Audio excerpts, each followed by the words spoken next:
మాచల నియోజకవర్గం వెల్దుర్తి మండలం సిరిగిరిపాడు గ్రామంలో ఎమ్మెల్యే పిన్నెల్లి సతీమణి పిన్నెల్లి రమ మరియు కొంతమంది మహిళా కార్యకర్తలపై టీడీపీ నేతలు దాడి చేశారు. ఈ క్రమంలో పోలీసులతో పాటు పలువురు వైసీపీ మహిళా నాయకులకు గాయాలయ్యాయి.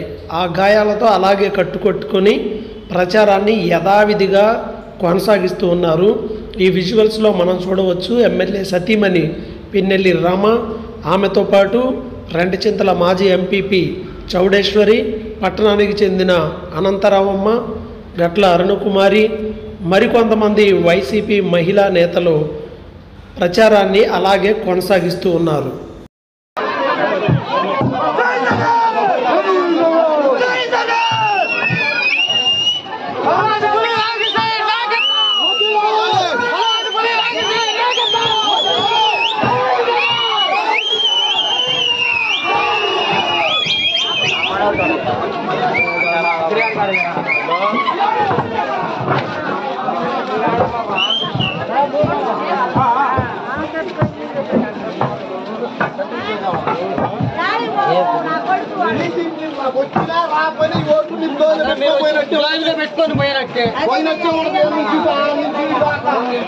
ఎన్ని ఇబ్బందులు వచ్చినా అడ్డంకులు వచ్చినా ప్రచారం ఆపే పరిస్థితి లేదని అంటున్నారు పిన్నెల్లి సతీమణి గారు, రమ గారు.